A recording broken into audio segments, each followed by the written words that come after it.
नमस्कार दोस्तों, bank Nifty analysis की वीकली वीडियो में आपका स्वागत है। चलिए एक बार चार्ट पे डिस्कस करते हैं।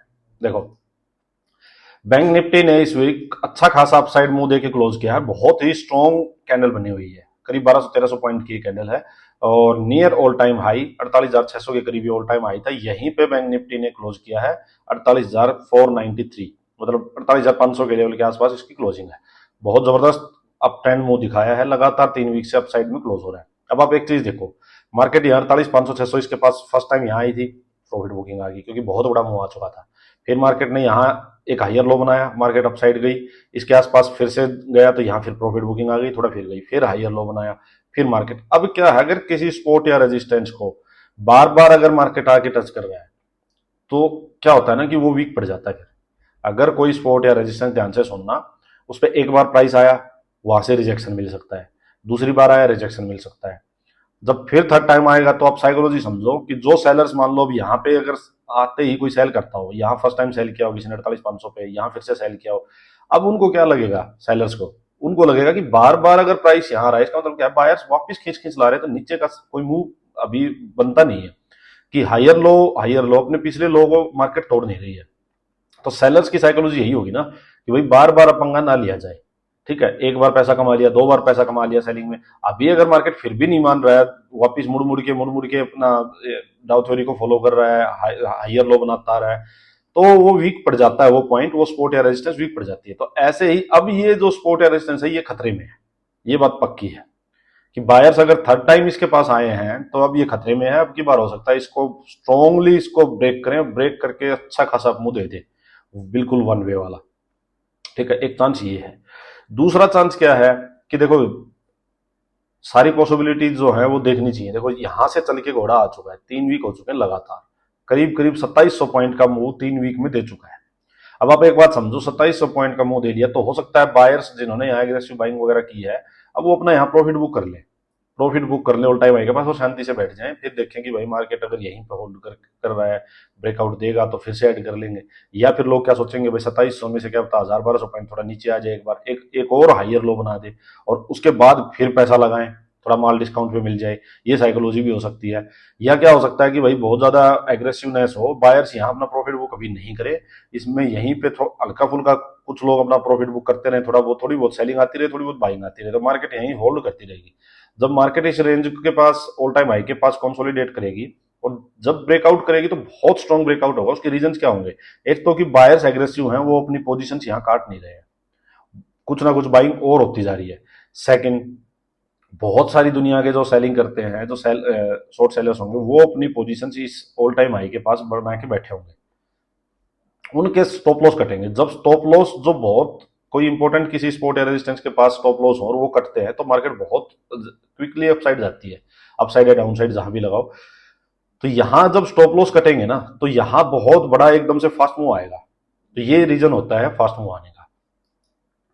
अब आप एक चीज समझो कि ये चीज तो चलो थ्योरेटिकली अच्छी लगती है कि समझने में, देखने में, कि मार्केट यहां से 2700 पॉइंट गई है, यहां ये ब्रेक होगा तो और फास्ट जाएगा। मेन मेन टॉपिक आता है, मेन इशू आता है कि इंटरडे प्लेयर्स हम जो करते हैं ऑप्शन ट्रेडिंग, वो ट्रेडिंग कैसे करें इसमें?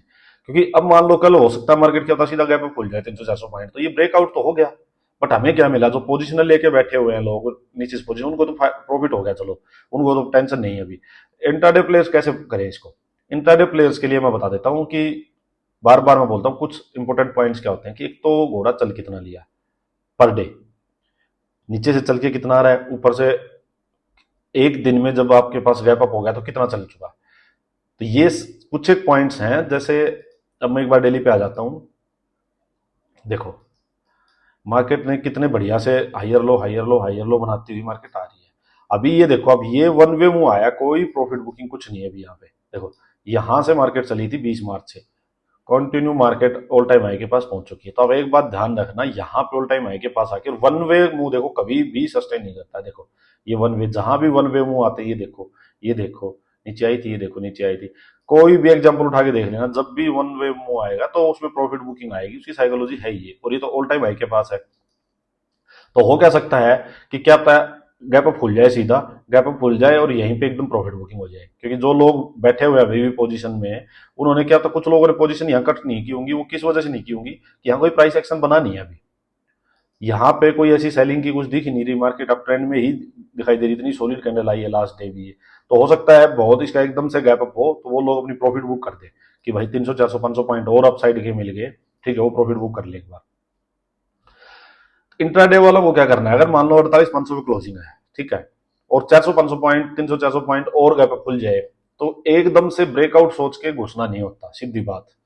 मार्केट को सस्टेन होने देना कि इस लेवल को तो ब्रेक किया है तो ये जेन्युइन है या फेक ब्रेकआउट होगा, ये देखना। वो कैसे देखोगे, 300 400 पॉइंट अगर ये गैप अप खुल गया तो हो सकता है इसको रिटेस्ट करने आए मार्केट, जैसे इस कैंडल में आया था, इस कैंडल में भी यही हुआ था, नीचे 48,000 का लेवल को रिटेस्ट किया था, उसके बाद पोजीशंस बन के और ये बहुत जबरदस्त अपसाइड मूव आया था। तो ऐसे ही मार्केट में गैप अप हो जाए तो इस लेवल के पास आके इसको सस्टेन करने देना, ठीक है, सीधे मत जंप करना उसमें। इस लेवल के पास आके इसको होल्ड करे, रेंज बनाए, रेंज बना के इसका एक कंसोलिडेशन दे दे और फिर अपसाइड वापस ब्रेक करे, तो आप समझ लेना कि हाँ अब ये मूव जो है ये जेन्युइन मूव है। अब यहां से एक्चुअल बायर्स जो है वो इस लेवल से ऐड हुए हैं, फिर ये 50,000 तक के लिए स्टार्ट हो जाएगा।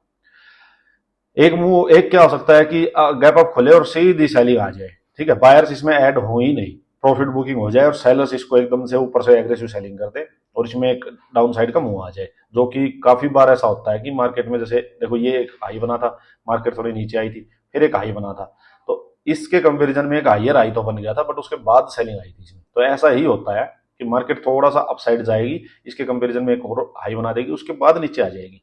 मूव तो ऐसे देखो, ये भी ऐसे हुआ है, अपसाइड गया था, ये देखो high, higher high, higher high, market फिर नीचे। तो यहां भी कुछ कुछ ऐसा चांसेस जो साइकोलॉजिकली मेरे को तो लगता है कि अगर वन साइडेड मूव आया है तो प्रॉफिट बुकिंग तो होगी, ये पक्की बात है। तो एक आध कैंडल हो रहा है इसके अपसाइड और फिर एक ऐसे आ जाए, एक हायर लो बन जाए, इसकी पॉसिबिलिटी भी होगी। बट जो डे ट्रेडर्स होते हैं, इंट्राडे प्लेयर्स होते हैं, उनके लिए सिंपल सी, आप जो मेरी जो अपनी जो सेटअप है उस पर रहो, घोड़ा चल कितना लिया, इंपोर्टेंट डिमांड जोन कहाँ है, इंपोर्टेंट सप्लाई जोन कहाँ है।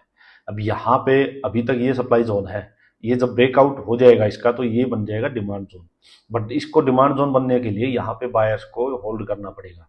अब यहाँ पे सीधा गैप अप खुला और वापस इसको ब्रेक करके मार्केट नीचे आएगी तो ये सप्लाई जोन ही रहा, ये डिमांड जोन नहीं बना। अभी डिमांड जोन के लिए बायर्स को इसके ऊपर टिकना पड़ेगा।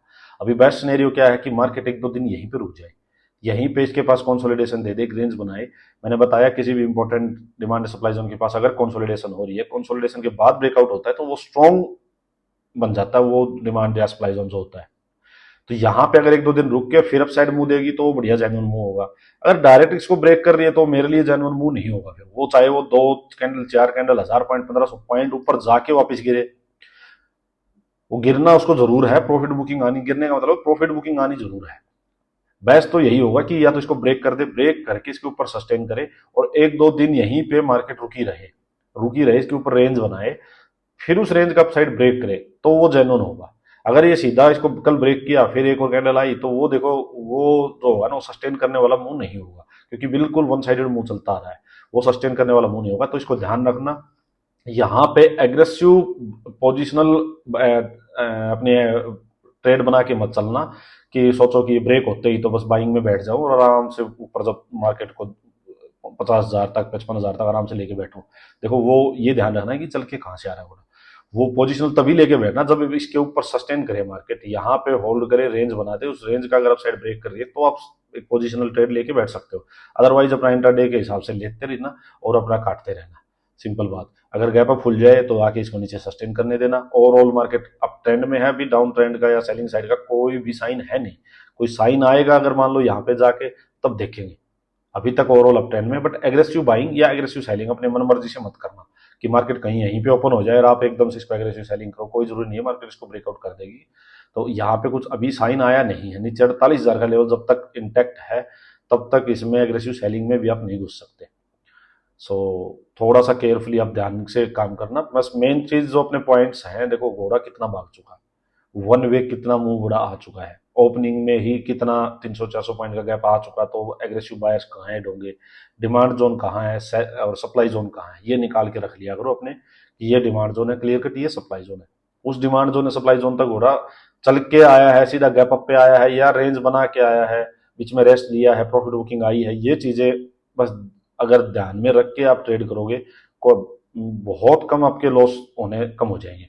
देखो, जो लोग वीडियोस देख रहे होंगे डेली, उन लोगों को एक चीज तो क्लियर हो गया होगा कि कहाँ एंट्री नहीं लेनी, ये तो पक्का पता लग गया होगा, और कहाँ लेनी है इसका भी आइडिया होना स्टार्ट हो गया होगा। बट हो सकता है आपकी एंट्रीज मिस हो रही होगी, क्योंकि एंट्रीज मिस होने के कई रीजन होते हैं, वो धीरे धीरे आपके एक्सपीरियंस से आएंगे।